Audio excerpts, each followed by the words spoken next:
The night was colder than usual, the kind of cold that slipped through armor and settled deep into the bones. Robb Stark stood outside his tent, staring into the darkness beyond the campfires. The war had already taken too much from him, his father, his home, his peace, but tonight felt different. Tonight, something inside him had changed. He wasn't just fighting anymore. He was planning to end it. Inside the tent, his bannermen argued in low, tense voices. Names like Tywin Lannister, King's Landing, and Casterly Rock were spoken with frustration and fear. They had been winning battles, yes, but the Lannisters were still strong, still rich, still dangerous. Cutting off one head hadn't stopped the beast. Robb pushed aside the tent flap and walked in. Silence followed him instantly. "We've been fighting this war wrong," he said, his voice calm but heavy. "We win battles and they lose soldiers, but their power doesn't come from soldiers." Great John Umber frowned. "Then where does it come from, boy?" Robb looked around the room, his blue eyes sharp. Gold, fear, and the belief that they cannot fall. A quiet tension filled the space. "They think they're untouchable," Robb continued. "Tywin Lannister sits in his castle, sending men to die, knowing he can replace them. As long as Casterly Rock stands, as long as their gold flows, this war never ends." "So what are you saying?" Roose Bolton asked carefully. Robb stepped closer to the map laid out on the table. His finger moved westward, stopping at a single point. "We don't fight their armies anymore." He looked up. "We destroy their power." The room went still.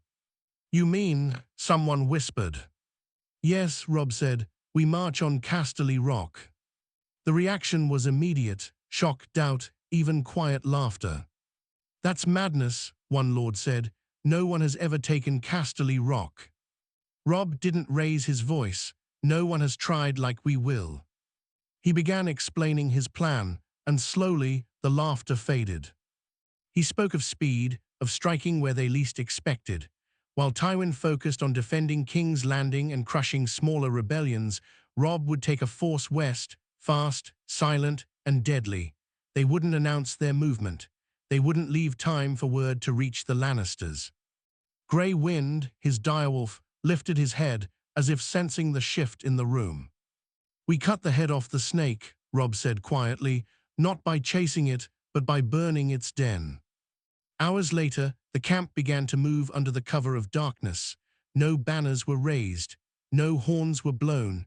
It was as if an entire army had vanished into the night. Days passed in silence. The march was brutal, long, exhausting, and relentless. Robb pushed his men hard, but he pushed himself harder. He barely slept, barely ate. Every moment mattered. And slowly, the impossible began to take shape.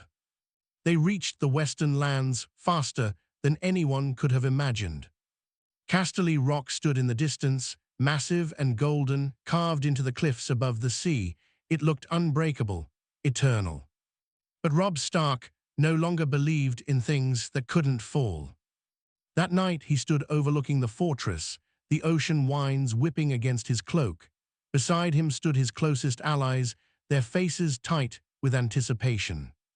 "This is it," Robb said softly. "Once we begin, there's no turning back."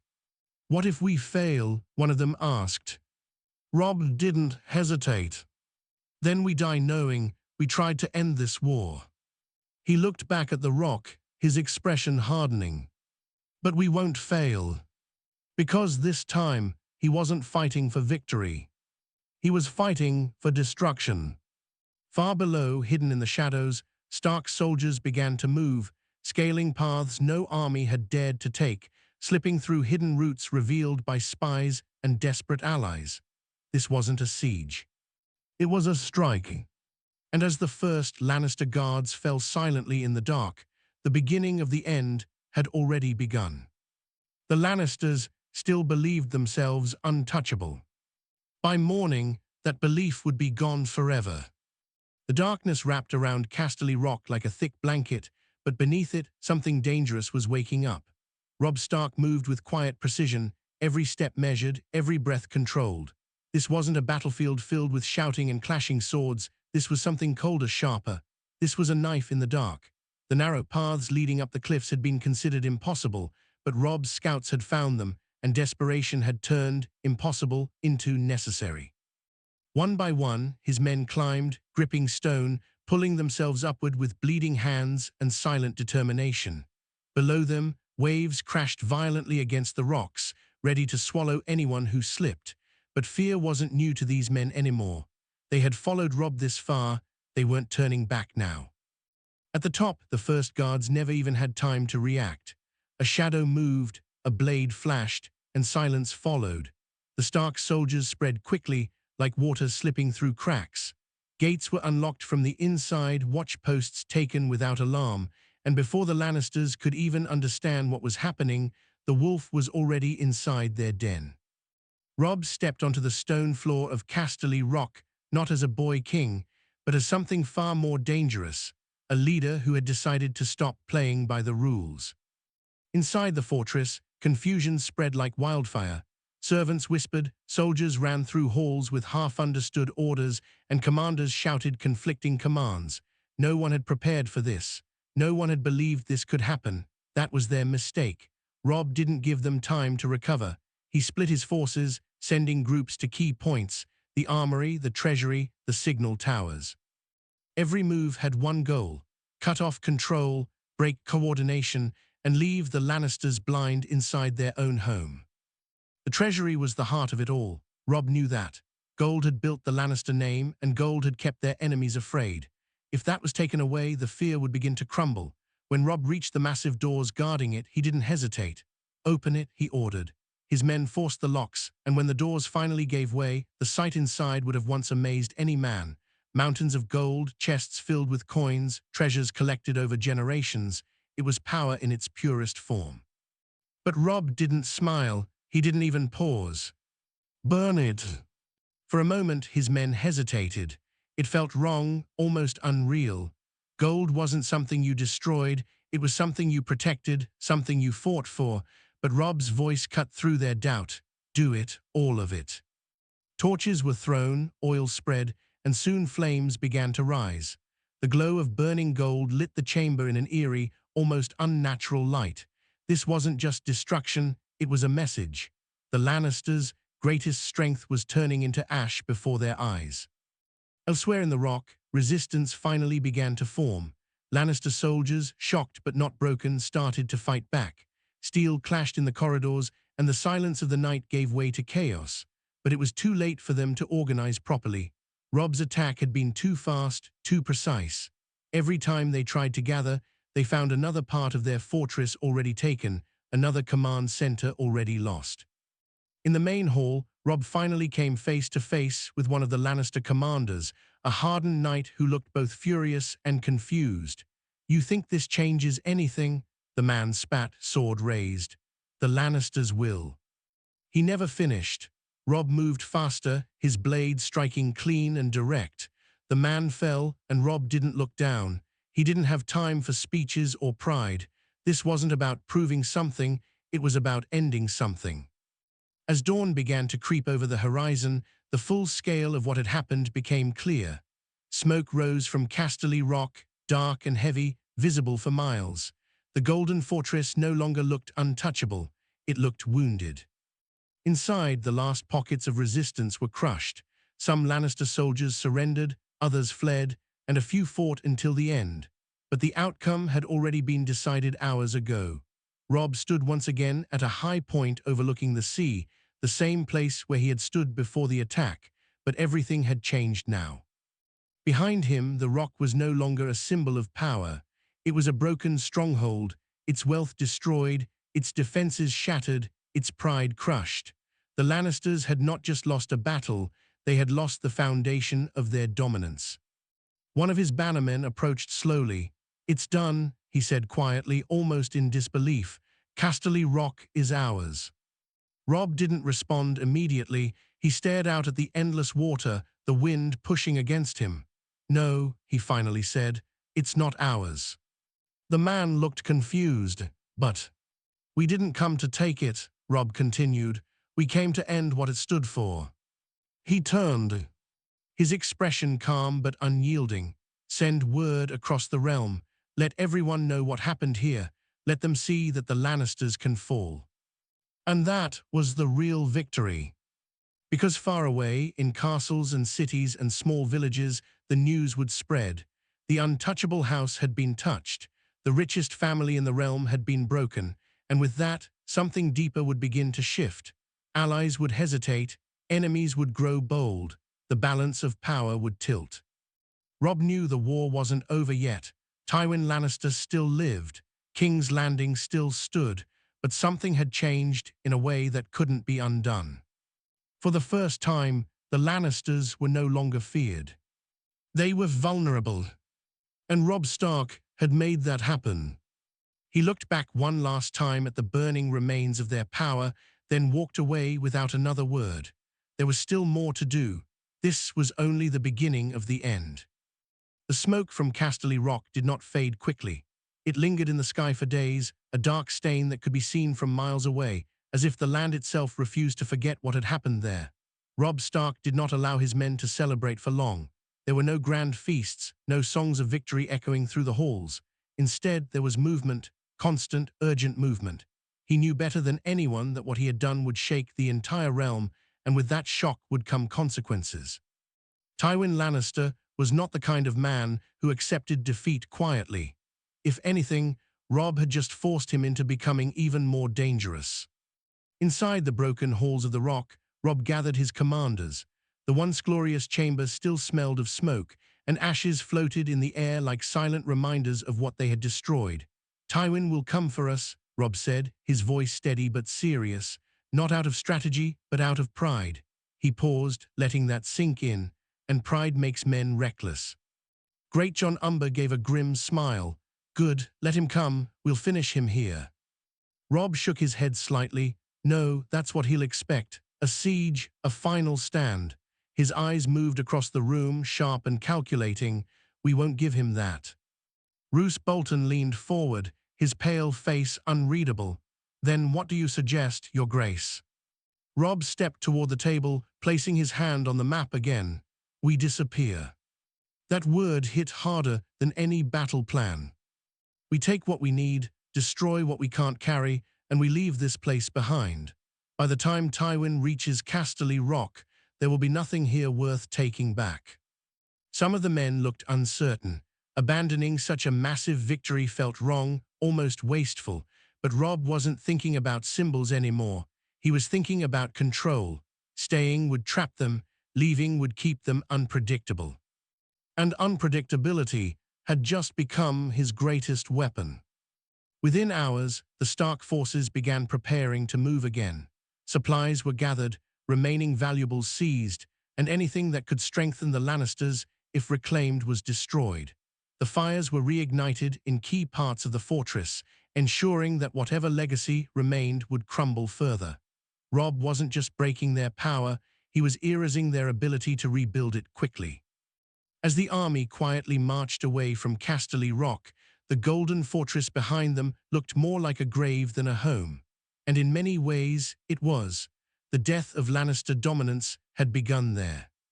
Far to the east, news traveled fast, faster than armies, faster than reason. When word reached King's Landing, it didn't arrive gently. It crashed into the city like a storm. At first, people refused to believe it. Casterly Rock, fallen, burned, it sounded like madness. But as more reports came in, the truth became impossible to ignore. Tywin Lannister stood in the Red Keep when he heard the full details. For a long moment, he said nothing. Those who knew him well understood that silence was more dangerous than anger. His green eyes remained fixed ahead, but something behind them had changed. Not fear, never fear, but something colder. Controlled fury. "They burned it," one of his men said carefully, as if speaking too loudly might make things worse. "The gold, the reserves, much of it is gone." Still, Tywin did not react outwardly, but inside something had been struck, not just his wealth, but his image. His name had been built on the idea that House Lannister was untouchable, that their power was absolute. Robb Stark had not just attacked his home. He had shattered that belief. "Where is he now?" Tywin asked quietly. "We are not certain," came the reply. "He's moving, quickly, no clear pattern." That answer, more than anything else, made Tywin's jaw tighten ever so slightly. Because Robb Stark was no longer predictable. Back in the field, Robb continued pushing his army hard. They moved through lands that now looked at them differently. Where once there had been fear of Lannister retaliation, now there was something else: hope, curiosity, even quiet support. Small folk whispered as the northern army passed, their eyes no longer filled with doubt. Robb noticed it, but he didn't let it change his focus. Victory could make a man careless, and he refused to become careless. One evening, as the army rested near a wooded valley, Robb sat alone for a moment, his sword resting beside him. The weight of everything was beginning to settle in. He had done what many thought impossible, but it hadn't brought him peace. If anything, it had made things heavier. Because now, he wasn't just fighting a war. He was changing it. Grey Wind approached quietly, sitting beside him. Robb placed a hand on the direwolf's head, his fingers tightening slightly in the thick fur. "It's not over," he murmured, more to himself than anything else. Not even close. And he was right. Because somewhere out there, Tywin Lannister was already planning his response. A man like him didn't simply chase revenge. He built it, shaped it, turned it into something precise and devastating. The next phase of the war wouldn't be about shock. It would be about survival. And both sides knew it. As night fell, Robb stood and looked out over his camp. His men were tired, but there was something new in them now, a belief that hadn't been there before. They had followed him into the impossible, and they had won. But belief could be dangerous, because it made men think they couldn't lose. Robb Stark knew better. And as he turned away from the firelight, his expression hardened once more. The Lannisters had been wounded. Now they would strike back. And when they did, the real test would begin. The days that followed felt heavier than any battle Robb Stark had fought before, not because of blood or steel, but because of the silence. The kind of silence that comes before something terrible happens. His army moved like a shadow across the land, never staying too long, never leaving a clear trail. Scouts were sent in every direction, watching roads, villages, and hills for any sign of Lannister movement. But what made Robb uneasy wasn't what they saw, it was what they didn't see. Tywin Lannister was too smart, too calculated to rush blindly into revenge. The absence of his response felt like a trap slowly being built. Robb stood near a ridge one evening, looking down at the narrow pass his army was preparing to cross. It was the fastest route forward, but also the most dangerous. Tall cliffs surrounded the path, perfect for an ambush. He studied it carefully, his instincts pulling him in two directions: move fast and risk everything, or slow down and lose the advantage he had fought so hard to gain. Behind him, his men waited, trusting him without question. That trust weighed more than any crown. "He knows we'll come through places like this," Robb said quietly, almost thinking out loud. Roose Bolton stepped beside him, his voice calm as always. "Then perhaps we shouldn't." Robb glanced at him, and waste time circling around while he gathers strength. "No, that's what he wants." "Then you're walking into his hands," Roose replied. Robb didn't answer immediately. Instead, he looked back at the pass again, his jaw tightening slightly. "No," he said after a moment, "I'm forcing him to act." That night, Robb made a decision that would change everything again. Instead of sending his entire force through the pass, he split his army. A smaller group, loud and visible, would move straight through the narrow path, acting as bait. The rest, led by Robb himself, would take a hidden route through the hills, slower but safer, circling around to strike from behind if the trap was sprung. It was risky. If the timing failed, if the signals were missed, his forces could be divided and destroyed. But Robb was no longer playing safe. Safe was how wars dragged on. Safe was how enemies recovered. At dawn, the plan was set in motion. The bait force marched into the pass. Their banners raised just enough to be seen. The sound of hooves and armor echoed against the cliffs, announcing their presence. Meanwhile, Robb and the rest of his army moved quietly along the higher ground, hidden among rocks and trees, every step careful and controlled. For hours, nothing happened. The pass remained quiet, too quiet. Then it came. From the cliffs above, Lannister soldiers appeared like ghosts, their armor glinting in the sunlight. Arrows rained down, and the sound of horns shattered the silence. The trap had been waiting, perfectly set, perfectly timed. The bait force reacted quickly, raising shields, pulling back just enough to survive, but not enough to escape. They held their ground, just as Robb had ordered. They were not there to win. They were there to be seen. Up in the hills, Robb watched it all unfold, his expression hard but controlled. Now, he said. His army moved. They came down from the sides and rear like a storm, crashing into the Lannister forces who had committed fully to their ambush. The attackers became the trapped. Confusion spread instantly among Tywin's men as they realized they were no longer hunting, they were being hunted. Steel met steel in a violent clash, the narrow battlefield turning into chaos. But this time, it wasn't the Lannisters controlling the fight. Robb had flipped the trap, turned it against its creator. In the middle of the battle, Robb fought with a focus that felt almost cold.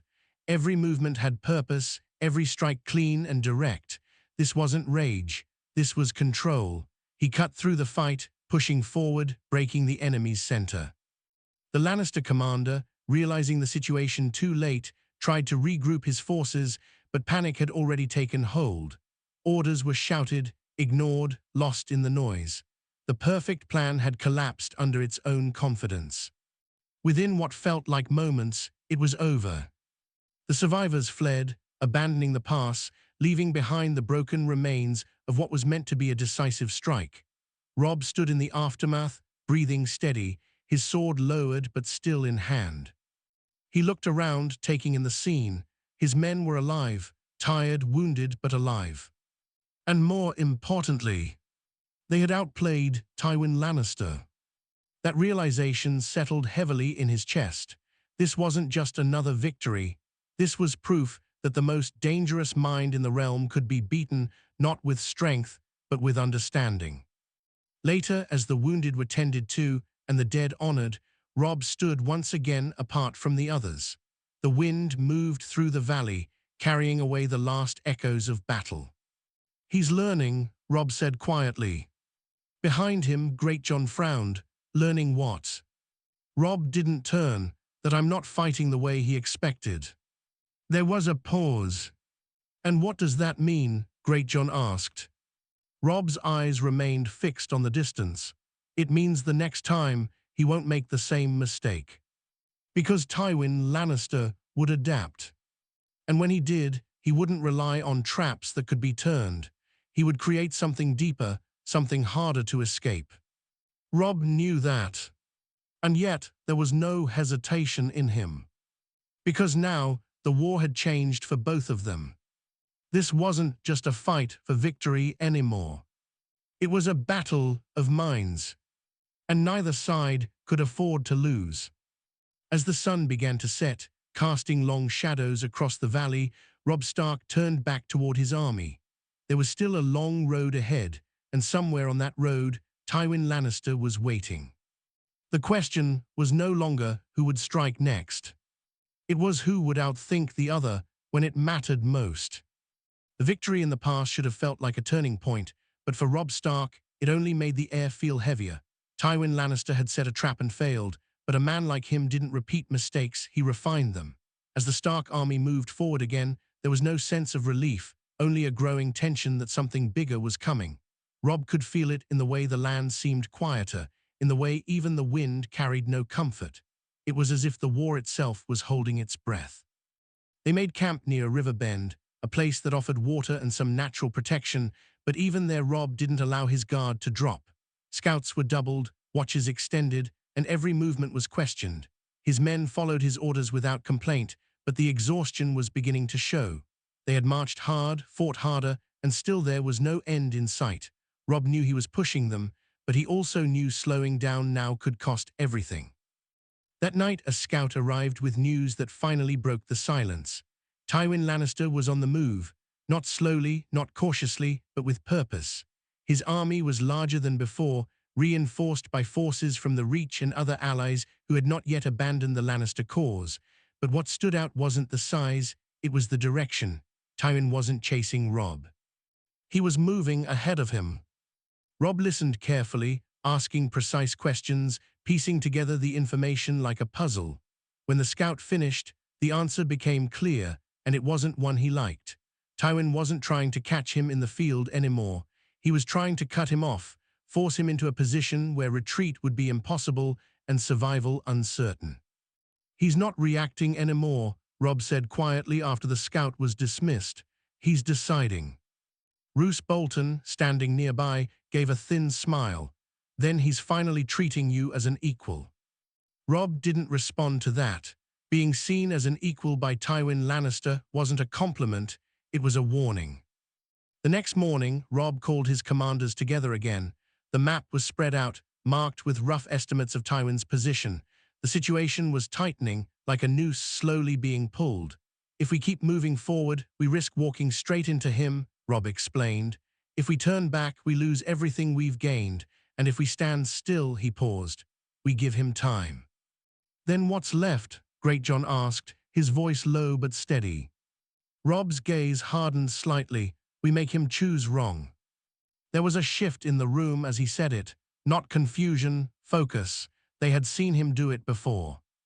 "We can't outrun him," Robb continued, "but we can make him think we are somewhere we are not."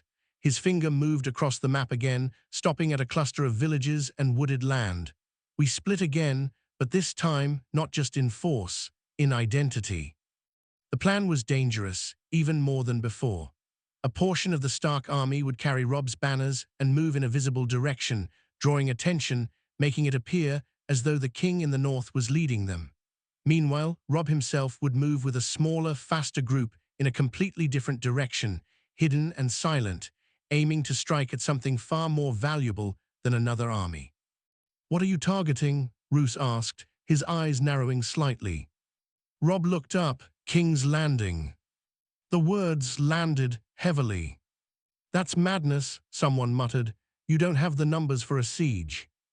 "I'm not planning a siege," Robb replied calmly. "I'm planning fear." He let that settle before continuing. "Tywin believes this war is about armies and territory, but after what we did at Casterly Rock, he knows it's about something more now. If I appear at the gates of King's Landing, even for a moment, even without attacking, it will break something inside that city, inside his allies, inside his control." It was a bold move, almost reckless on the surface, but beneath it, there was logic. Robb wasn't trying to take the city, he was trying to shake the foundation of Lannister rule again, just like he had done before.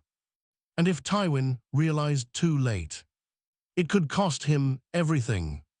The plan was set into motion quickly. The DK force moved out first, loud and visible, leaving a trail that Tywin's scouts would easily find. They carried Robb's wolf banners high, making sure there was no doubt about who they appeared to follow. Meanwhile, under the cover of forests and narrow paths, Robb and his chosen men moved like shadows once again. Days passed in tense silence. Every sound felt louder, every movement more dangerous. Robb barely slept, his mind constantly working, calculating distances, timing, possibilities. This wasn't just a gamble, it was a test of whether he truly understood his enemy. And far away, Tywin Lannister received the reports. Robb Stark was moving west again, that's what the banners said, that's what the scouts saw, but something about it didn't sit right. Tywin stood over his own map, his fingers resting lightly against the wood. "He's done this before," Tywin said quietly. "Shown one thing, done another." One of his generals nodded. "Then we split our forces, my lord, cover both paths." Tywin's eyes didn't leave the map. "No," he said after a moment, "that's what he wants." There was silence. "He wants me uncertain, divided." Tywin's gaze sharpened slightly, "which means wherever he truly is, it matters more than where he appears to be." "But we don't know where that is," the general replied. Tywin finally looked up.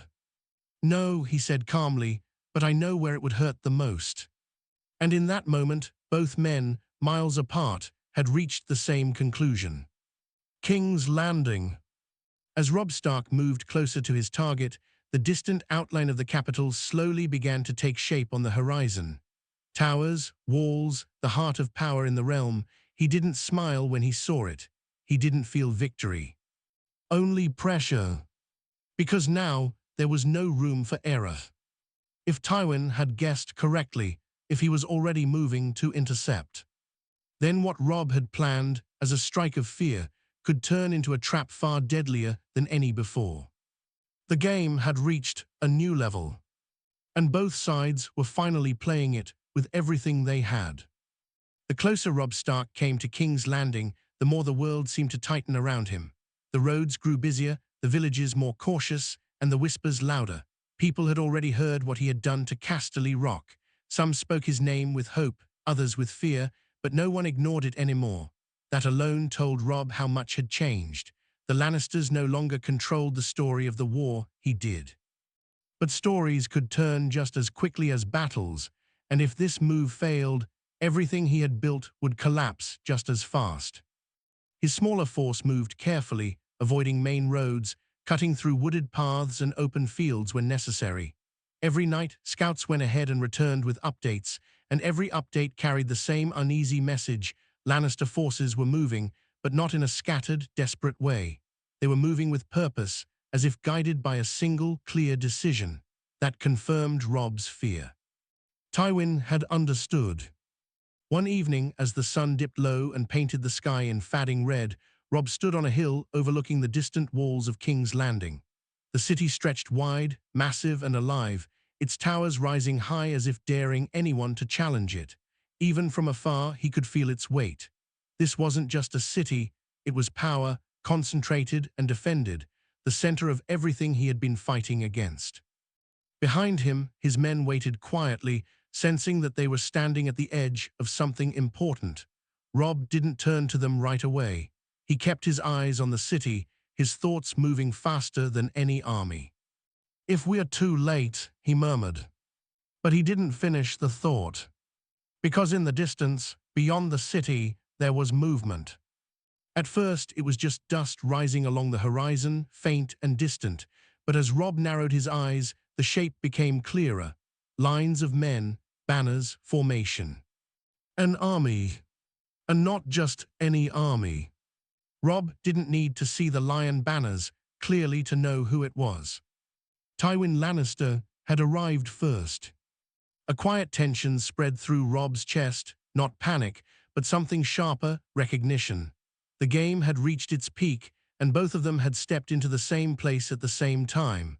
There would be no more guessing, no more indirect moves. This was it. Robb turned to his men, his expression calm but firm. "He's here," he said simply. There was no shock in their faces, only readiness. "What are your orders?" Greatjon asked. Robb took a slow breath, his mind racing through every possibility. Charging forward would be suicide. Retreating now would destroy everything he had risked. Waiting would give Tywin control of the situation. So he chose something else. "We move closer," Robb said. Some of the men looked surprised, but he continued before they could question it. "Not to attack, not yet, we let him see us." That decision carried weight. It meant stepping into Tywin's sight, into his reach, without striking. It was a risk that depended entirely on control, on nerve.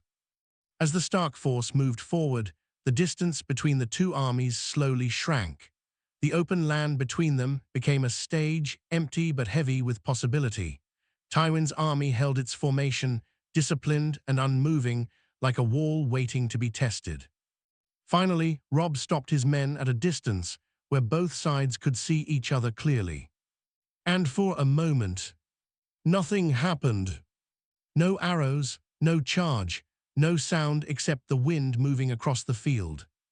Then, from the Lannister side, a small group of riders began to move forward. Robb watched them carefully, already knowing who would be at the front.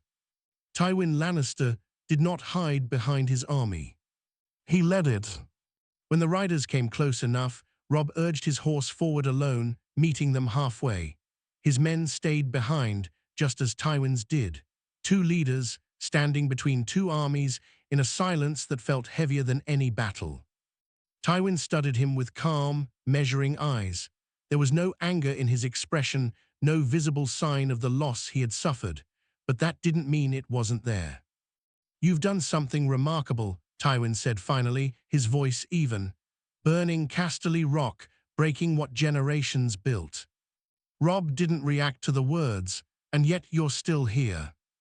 A faint, almost invisible shift touched Tywin's expression, not a smile, something colder. "Of course I am. Power is not a castle, boy, it's control, and control can be rebuilt." Robb met his gaze steadily, not as easily as before. There was a brief silence between them, filled with unspoken understanding. Both of them knew this wasn't just about words. This was about who would break first. "You came for King's Landing," Tywin continued, "not to take it, to threaten it." "Yes," Robb said simply. "And now you stand here, with too few men to attack, and too far from safety to retreat easily." Tywin's eyes narrowed slightly. "You've placed yourself in a dangerous position." Robb didn't deny it. "I placed myself where you had to come," he replied. That made Tywin pause. Just for a second. Because that was the truth. Robb hadn't just risked everything to reach this point. He had forced Tywin to meet him here, to commit his own forces, to step into the same open ground. This wasn't a trap. It was a confrontation. And now neither of them could step away without losing something. Behind them, their armies waited, tense and ready, each soldier aware that they were standing at the edge of a battle that could decide everything. Tywin looked past Robb for a moment, toward the Stark forces in the distance, then back at him. "You've changed the war," he said quietly, "but change is not always victory." Robb's voice remained steady. "Neither is holding onto something that's already breaking." Another silence followed. Longer this time. Heavier. Because both men understood what came next. There would be no more clever moves after this. No more shadows, no more hidden paths. Only battle. Tywin turned his horse slightly, preparing to ride back. "Then let us see," he said, "which one of us understands this war better." Robb watched him go, his grip tightening slightly on the reins. The moment had passed. The line had been drawn. When he returned to his men, their eyes were already on him, waiting. Robb looked across the field at the Lannister army, then raised his voice just enough to carry. "Prepare yourselves." No speech, no long words. Just truth. Because what came next wouldn't be decided by plans anymore. It would be decided by strength, by will, and by who refused to fall first. And as the sun began to rise higher in the sky, casting light over both armies, the final clash between Robb Stark and Tywin Lannister was about to begin. The air between the two armies felt thick, almost suffocating, as if the world itself was waiting to see who would break first. Robb Stark sat firmly on his horse, his eyes scanning the Lannister lines one last time. They were disciplined, tightly formed, exactly what he expected from Tywin. No wasted movement, no signs of fear, just control. But Robb had learned something over the course of this war. Control could be shaken. Even the strongest formation could crack if you hit it the right way. He raised his hands slowly, and behind him, the Stark army shifted. Shields tightened, weapons lifted, horses pawed at the ground. No one spoke. No one needed to. They all understood what this moment meant. This wasn't just another battle. It was the moment everything they had fought for would either stand or collapse. Across the field, the Lannister horns sounded first, deep, commanding, echoing across the land. Their lines began to move forward, steady and unified, like a wall advancing. Tywin wasn't waiting. He wasn't giving Robb time to think, to adapt, to find another angle. He was forcing the fight now. Robb didn't react immediately. He let them come. Closer. Closer. Then, at the exact moment when the distance tightened just enough, he dropped his hand. The north surged forward. The ground trembled under the weight of two armies colliding, and within seconds, the quiet tension shattered into chaos. Steel clashed, horses screamed, men shouted as the battle exploded into life. But even in the chaos, Robb's plan was already unfolding. He didn't send his forces in as one solid block. Instead, they moved in layers, controlled waves that struck different points along the Lannister line. It wasn't about overpowering them, it was about stretching them, forcing them to react in multiple places at once. Tywin's strength had always been control, and Robb was attacking that directly. At first, the Lannisters held. Their discipline showed as they absorbed the initial impact, pushing back where they could, holding firm where they needed to. But Robb wasn't aiming for an immediate break. He was watching, waiting for the moment when pressure would turn into strain. In the center, the fighting grew intense. Stark soldiers pushed hard, not recklessly, but with a steady force that demanded attention. Tywin's commanders responded quickly, reinforcing the center, stabilizing it. And that was exactly what Robb wanted. Because while the center held, the edges began to shift. On the left flank, hidden among the chaos, a group of Stark riders moved faster than the rest, striking quickly and pulling back, then striking again. They didn't stay long enough to be pinned down, but they hit hard enough to force a reaction. Lannister forces were pulled away from their positions, trying to deal with the constant pressure. On the right, another push began, slower, heavier, drawing more attention. Bit by bit, the perfect formation began to stretch. Robb saw it, and when he did, he acted. With a sharp command, he led a concentrated charge straight toward the point where the strain was greatest, not the strongest part of the line, but the one holding too many responsibilities at once. His horse surged forward, grey wind racing beside him, and the men who followed knew this was the moment. They hit like a hammer. The impact was brutal. Shields shattered, lines buckled, and for the first time the Lannister formation truly faltered. Not completely, but enough. Enough for doubt to begin. Robb pushed harder, not giving them time to recover. Every second mattered now. If the line reformed, the chance would be gone. Somewhere across the battlefield, Tywin Lannister watched it happen. He didn't panic, he didn't shout. But he saw the shift. And more importantly, he understood it. Reform the left, he ordered calmly. Pull back the center two lines, tighten the formation. His commands moved quickly through his officers, and slowly the Lannister forces began to adjust. Even under pressure, their discipline held. The break didn't become a collapse. But it wasn't clean anymore. And that mattered. Back in the thick of it, Robb felt it, the resistance changing. It wasn't as solid as before. His strike had worked, but not completely. Tywin had adapted, just as he knew he would. This wasn't going to end quickly. The battle stretched on, turning from a sharp clash into a grinding struggle. Men fought and fell, the ground turning rough beneath them, marked by the cost of every step forward. Robb moved through it all with focus, never losing sight of the bigger picture. This wasn't about winning in one moment. It was about breaking something deeper. Hours seemed to pass, though time had lost meaning. The sun climbed higher, casting harsh light over the battlefield, revealing the full scale of the fight. Both sides had taken losses, both sides still stood. But something had changed. The Lannisters were no longer advancing. They were holding. And for Tywin Lannister, that was already a problem. Robb saw it clearly. The man who had built his reputation on control and dominance was now reacting instead of dictating. Even if the line hadn't collapsed, the balance had shifted. And Robb wasn't done yet. He pulled back slightly, just enough to create space, to reset the rhythm of the fight. To anyone watching, it might have looked like hesitation.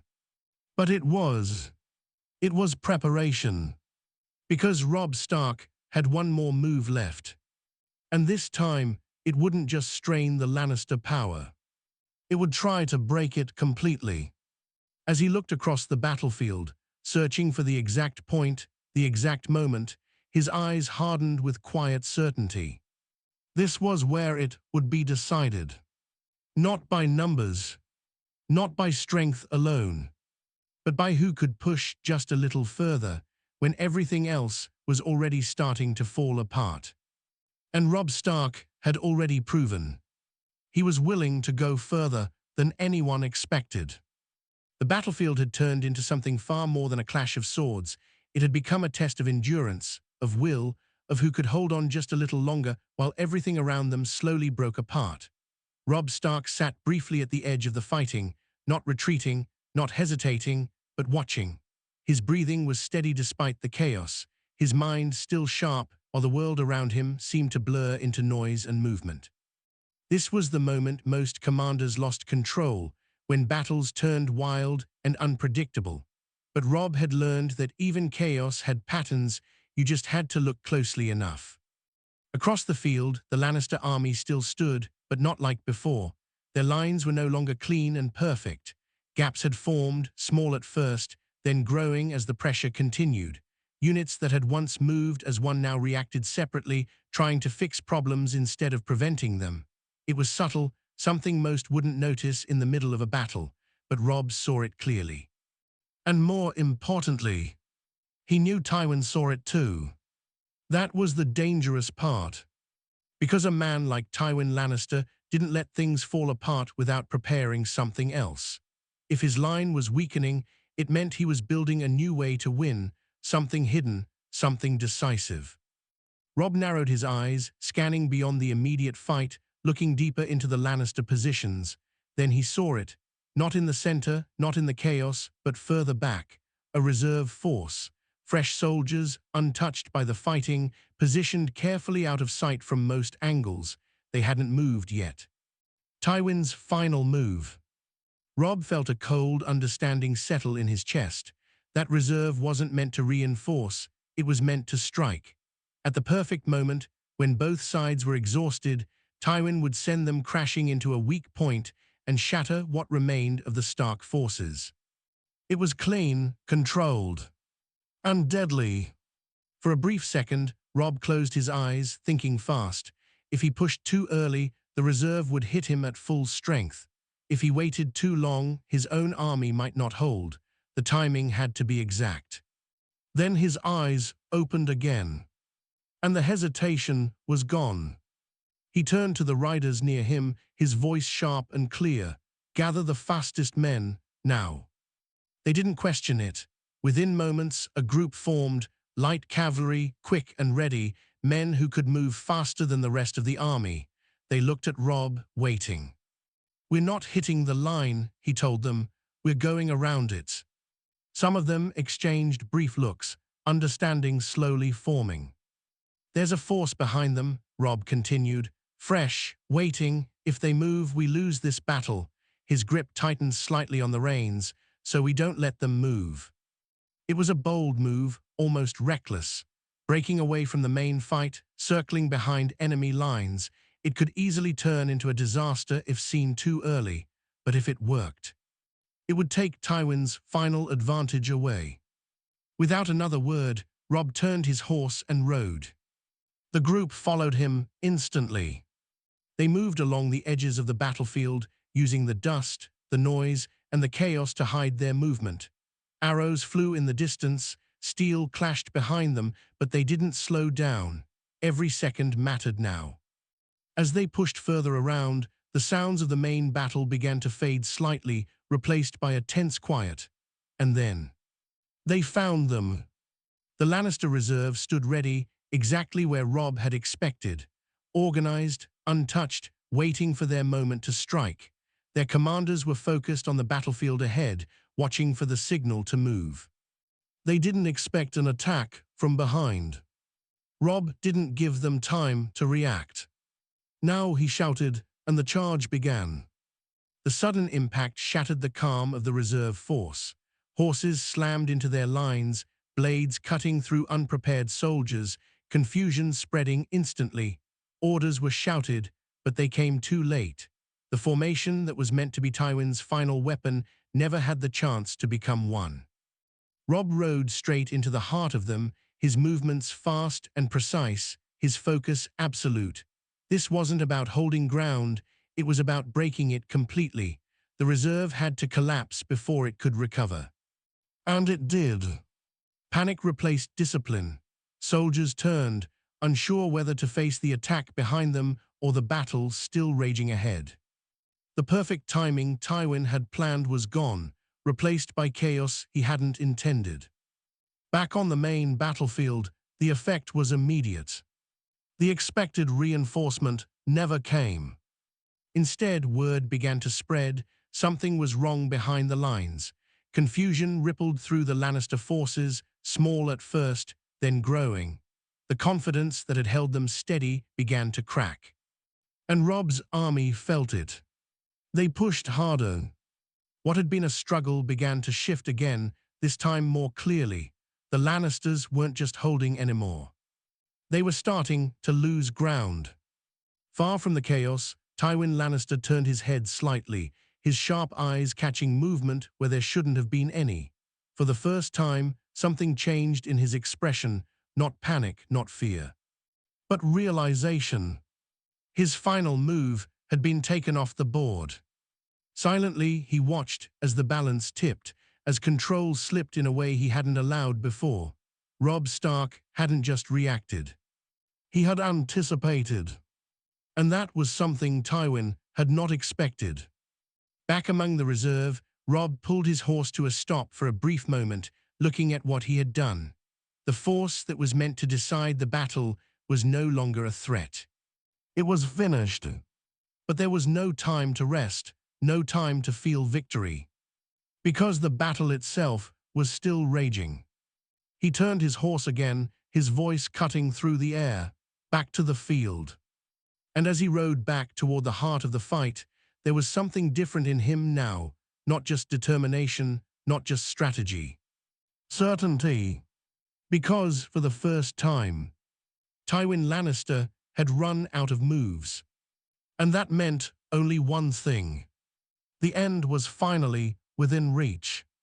The moment Robb Stark rode back into the main battlefield, he could feel it without needing anyone to say a word. The tide had turned, and this time it wasn't slipping back. The energy of the fight had changed. Where there had been stubborn resistance before, now there was hesitation. Where there had been control, now there was doubt.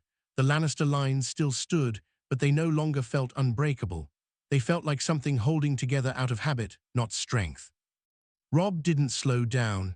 He drove straight into the thick of the fighting again, his presence alone enough to push his men forward. They had seen the shift. They had felt the moment when the enemy stopped advancing and started surviving. And now, they were no longer fighting to hold ground. They were fighting to end it. Across the field, the cracks widened. The Lannister soldiers, disciplined as they were, couldn't ignore what was happening behind them. Whispers turned into shouts, and shouts turned into confusion. Some units began to pull back without orders, others tried to reinforce positions that no longer mattered. The structure Tywin had built so carefully was unraveling piece by piece. And yet, in the middle of it all, Tywin Lannister still sat on his horse, watching. He didn't move immediately. He didn't shout commands in panic. He simply observed, his sharp mind taking in every detail of the collapse. Because even now, even at this moment, he was thinking, not about what was happening, but about what could still be done. But there was less to work with now. Much less. One of his commanders rode up quickly, his voice urgent. "My lord, the reserve has been scattered. The center is weakening. We need to pull back before." "Before what?" Tywin cut him off calmly. The man hesitated. "Before it's too late." Tywin's gaze shifted back to the battlefield. For a long second, he said nothing. Then, quietly, almost to himself, he spoke. "It already is." That was the moment the truth settled in. Not just for him. For the war. Tywin raised his hand slowly, and this time, his command was different. "Signal the retreat." The words spread quickly, carried by horns and shouted orders. At first, some of the Lannister soldiers didn't understand. Retreat wasn't something they were used to under Tywin. But the command came again, clearer this time. "Pull back. Save what remains." And just like that, the battle shifted one final time. The Lannister forces began to withdraw, not in panic, but in controlled retreat, at least at first. But control was already slipping. As some units turned, others followed too quickly, and the line broke in uneven ways. What had been a disciplined force became scattered movement, trying to escape before it turned into a rout. Robb saw it immediately, and he didn't hesitate. "Push them," he shouted, his voice cutting through the chaos. "Don't let them reform." The Stark army surged forward with everything they had left. This wasn't a charge born from desperation, it was one fueled by certainty.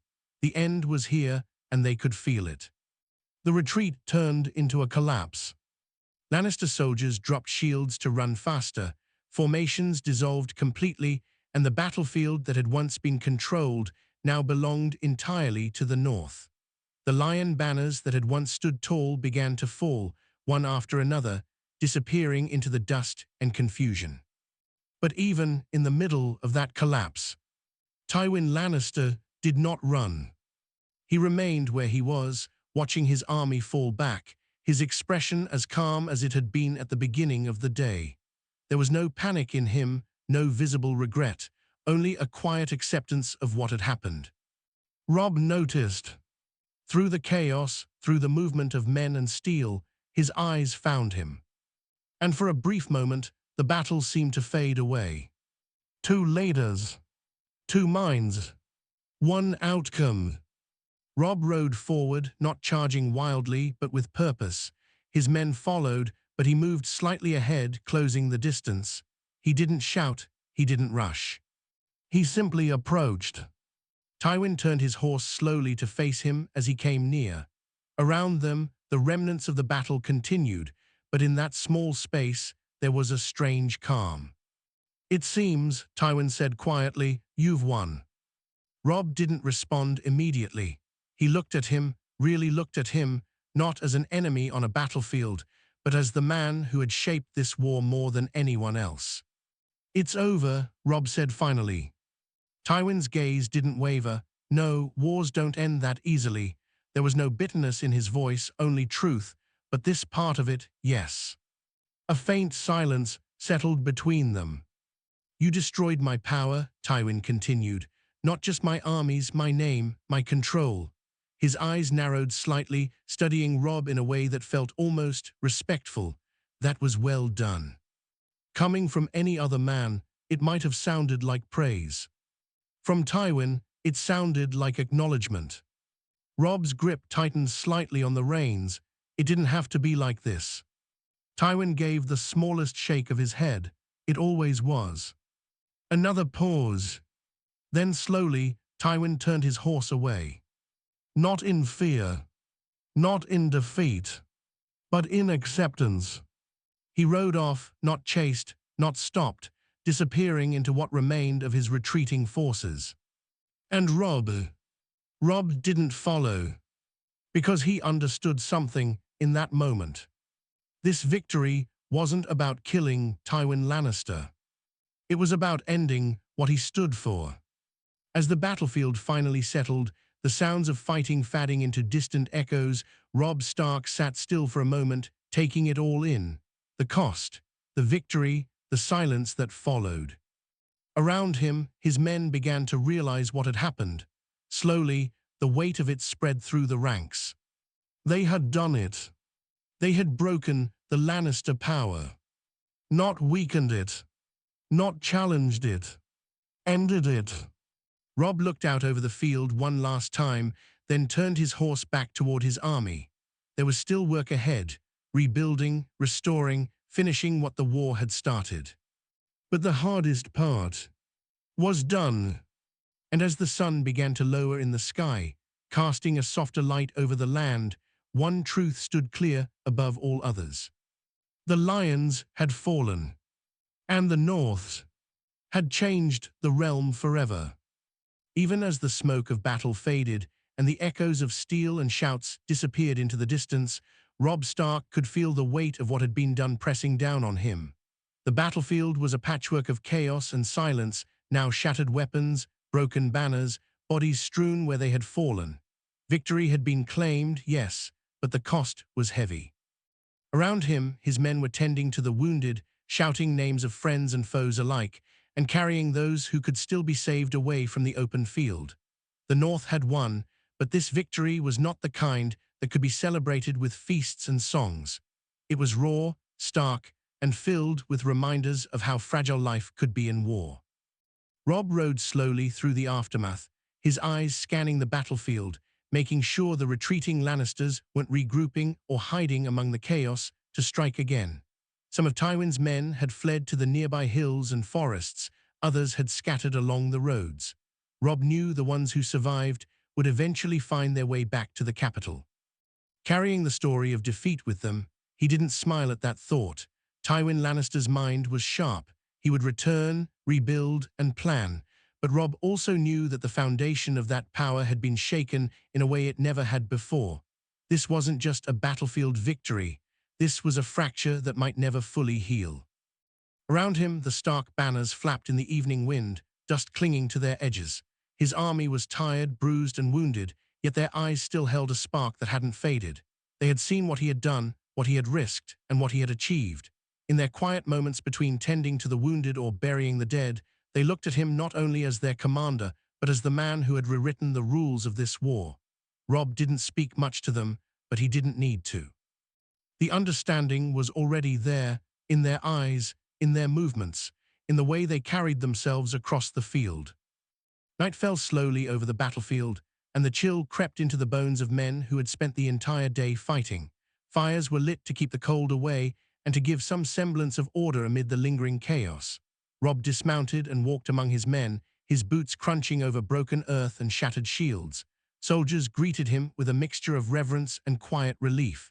Some clasped his shoulders, others simply nodded as he passed. He didn't stop to talk much. There were no words that could fully convey the weight of the day, and yet he felt the pull of responsibility pressing him to ensure they understood that this was only one part of a much larger fight. "Is it over?" asked a young man, barely more than a boy, his armor dented, his sword scuffed and bloody. Robb looked at him carefully, seeing not only the exhaustion but the fear behind the question. It was a fear born of understanding that victory on the battlefield was never the end. It was only a moment in a war that demanded constant vigilance. "Yes," Robb said quietly, "for now." His eyes moved across the remnants of the battlefield, where the last Lannister soldiers were disappearing into the distance. "We've broken their power here, that's true, but Tywin Lannister is not gone. He is still a threat, still a mind that plans and waits. Our job is to make sure he never regains what he has lost." Boy nodded slowly, understanding the weight in the words even if he didn't fully grasp their meaning. Robb didn't linger. There were more pressing matters. He mounted his horse again, signaling for his closest commanders to follow. They moved through the field in quiet conversation, discussing what remained, what needed tending, and what strategy would follow in the coming days. Tywin might have retreated, but Robb knew the Lannister legacy would cast long shadows over the North and the realm for years to come. And he had to be ready for it. As they reached a higher ridge overlooking the battlefield, Robb allowed himself a moment to breathe, the wind cooling his skin, the smells of blood and dust lingering but fading with the evening light. From this vantage point, the full scale of what had occurred was visible. The battlefield was scarred, but the North had endured. The banners still stood, the soldiers were still alive, and the Lannister force had been decisively fractured. Robb's mind, ever calculating, moved beyond the immediate victories and losses, projecting what the consequences might be in the weeks and months ahead. He knew that holding this victory would be harder than achieving it. Power could be rebuilt, alliances shifted, and revenge was a tool Tywin Lannister wielded with deadly precision. One of his commanders, Maester Luwin's voice in his memory reminding him to consider not only the army but the people, pressed gently. "Robb, the villages nearby, the survivors, the townsfolk, we should secure them. We cannot let the aftermath breed resentment or chaos." Robb nodded, his jaw tightening. That was always the next step, the step that many great leaders ignored. Battle won on the field could be lost in the hearts of the people if fear, hunger, and mistrust were left unchecked. "Yes," he said, his voice calm but firm. "We will provide security, aid, and reassurance. They will know that the North protects its own, and those who submit to justice will be treated fairly. That is how we ensure this victory lasts." The first stars began to appear in the sky, faint points of light above the blood-soaked earth. Robb stayed a moment longer, looking at the horizon where the Lannister banners had once flown proudly, now tattered and fading into the distance. He thought of Tywin Lannister, a man of unmatched cunning, who would not surrender easily, who would rebuild and return stronger. But he also thought of his own men, of the spirit of the North, of the wolf that had survived countless threats to lead its pack. And in that thought, a strange clarity came to him, a certainty that while Tywin might continue to pose a threat, the balance of power had shifted irreversibly. Robb turned his horse and began the long ride back toward the camp, the wounded and weary soldiers greeting him as he passed. There was no fanfare, no celebration. The victory was theirs, but it was tempered with the sobering knowledge of what had been sacrificed to achieve it. Every life lost, every sword broken, every shield dented served as a reminder that war never leaves anyone unchanged. In the quiet moments, as the fires crackled and men murmured quietly about those they had lost and those they had defeated, Robb allowed himself a brief reflection. He thought of his father, of the lessons learned in Winterfell, of the heavy burden of leadership that was no longer theoretical but real, immediate, and personal. He understood now more than ever that being a leader wasn't about glory or pride. It was about responsibility, about making decisions that could cost lives but were necessary to protect those he led and the realm he hoped to preserve. And as night deepened, Robb Stark, king in the north, felt the enormity of what had been done. The Lannister power had been shattered, their control fractured, and the north had risen stronger than anyone had expected. But the future was uncertain, and every victory carried the weight of what might come next. Still, for the first time in years, he allowed himself to feel the quiet certainty that he had changed the course of the realm. Not by brute force alone, but by foresight, strategy, and the unyielding determination that had defined him since the day he had first taken up the mantle of leader. Tonight, the North had won. Tomorrow, the consequences of that victory would begin to unfold, and Robb Stark would be ready. The sun rose the next morning over a battlefield that was quiet for the first time in weeks. The air still carried the faint smell of smoke and blood, but there was a sense of peace, fragile and new, that hadn't been there before. Robb Stark stood on a small hill overlooking the field, his cloak heavy with dust, his armor scratched and worn, but his eyes clear. The Lannister banners were gone, the remnants of their army scattered and broken, and the North had finally proven its strength, not just in war, but in will. The soldiers moved among the fallen, tending to the wounded and carrying the dead with solemn care. Robb walked among them, offering a word here, a nod there, acknowledging the bravery of each man and woman who had fought for their home. He didn't boast, he didn't shout, and he didn't demand praise. Victory had been earned through strategy, endurance, and the courage to take risks others would never dare. That was enough. In the distance, the first messengers returned from villages that had been caught between the armies. They brought news of relief and submission. People who had feared Lannister wrath now looked to the north as a force of protection and justice. Robb listened quietly, understanding that winning hearts and minds was as vital as winning battles. It was the North that now held the moral ground, and with it, the real power. Tywin Lannister had survived, yes, but his empire of fear and control was broken. He had been forced to retreat, to witness the unraveling of everything he had spent decades building. And while he would regroup, he would never again hold the same dominance over the realm. Robb had changed the game forever. He hadn't just defeated an enemy, he had shattered the myth of invincibility surrounding House Lannister, and in doing so, he had shown the North, and all of Westeros, that courage, strategy, and determination could topple even the greatest of powers. As the day wore on, Robb called his commanders together. There was much to do, supplies to gather, fortifications to strengthen, and messages to send to allies and rivals alike. But there was also a moment of reflection, a time to consider what this victory meant for the future. Robb spoke quietly but firmly, his words carrying the weight of authority earned through hardship. "This is only the beginning," he said. "We've broken their power here, but peace must be built carefully. We protect those who submit, we punish those who betray, and we honor those who fight alongside us. That is how we ensure the North will not only survive, but endure. The men around him nodded, understanding the depth of responsibility that came with victory. There was no celebration, no revelry, only quiet acknowledgement of what had been achieved and what remained to be done. The North had won the battle, but Robb knew that true leadership was measured by the peace that followed, not just the blood spilled to achieve it. As the sun set over the horizon, Robb walked to the edge of the battlefield once more. The silence was profound, broken only by the distant cries of the wounded and the wind moving through the broken trees. He thought of his father, of the lessons taught in Winterfell, and of the legacy that now rested in his hands. He had done what few could have imagined. He had destroyed the Lannister power forever, and in doing so, had carved a path for the North to rise stronger than ever before.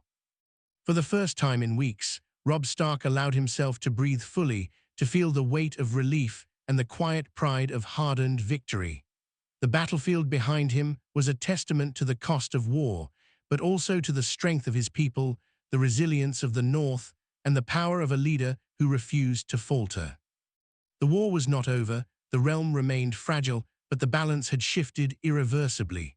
The lions had fallen, and the wolves stood taller than ever. Robb Stark mounted his horse, looking westward toward the distant horizon, knowing that whatever challenges came next, the North had proven it would never bow, never break, and never forget its strength. And with that, Robb rode back to his men, the banners of the North high in the wind, the echoes of battle fading behind him, and the future of Westeros forever changed. The story of Robb Stark and the destruction of the Lannister power ended not with triumph alone, but with a lasting legacy, the reminder that courage, strategy, and unyielding will could alter the course of history, and that even the mightiest empires could fall when faced with a leader who refused to surrender. The North had won, and this time the victory would endure. The end.